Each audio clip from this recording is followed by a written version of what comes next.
L'absence de l'électricité affectant au quotidien la desserte en eau potable des populations et les activités industrielles préoccupent au plus haut point le président de la République Joseph Kabila Kabange. Le chef de l'État vient d'effectuer un séjour de 48 heures à Inga, dans la province du Bas-Congo, pour s'imprégner personnellement de la situation des centrales hydroélectriques d'Inga 1 et 2. Sur place, le chef de l'État a présidé une réunion technique à laquelle ont pris part le ministre de l'Énergie, son collègue des infrastructures et travaux publics,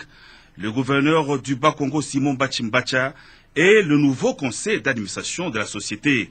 nationale d'électricité, une réunion qui a été sanctionnée par un communiqué lu par le ministre de l'Énergie Gilbert Tchongo-Tchibinkou-Boulawan-Toumba. Le président de la République Joseph Kabila Kabange a séjourné à Inga du 22 au 23 août 2011,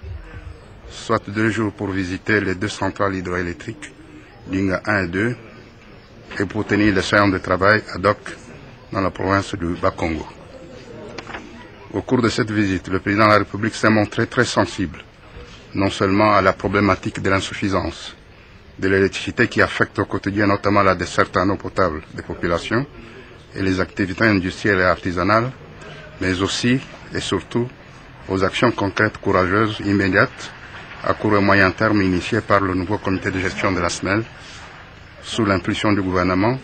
pour faire face aux sinistres que connaissent les 2 centrales d'Inga. Ces sinistres sont caractérisés, l'un par un taux très faible des groupes opérationnels, soit 5 sur 14 installés, et l'autre par la baisse drastique du débit d'eau du fleuve, de l'ensablement du canal d'Amené et de la sédimentation nécessitant des mesures vigoureuses d'extrême urgence. À l'issue de cette visite de travail, le président de la République a donné au ministre de l'Énergie des orientations visant le renforcement de l'encadrement de la nouvelle équipe dirigeante du comité de gestion et du conseil d'administration de la SNEL, qui sera jugé aux résultats par rapport aux attentes des populations. Déjà prioritaire dans le cas des 5 chantiers, le secteur de l'énergie, électricité et eau potable, le sera davantage dans la planification à l'horizon 2015 pour booster le développement socio-économique du pays.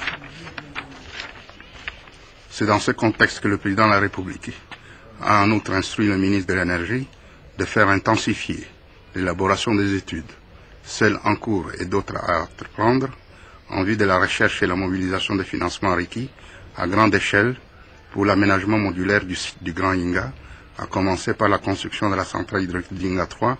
et des autres nombreux sites hydroélectriques de taille moyenne disséminés à travers le pays. Le président de la République Joseph Kabila Kabange a aussitôt après la réunion technique quitté les sites des centrales hydroélectriques d'Inga pour regagner Kinshasa.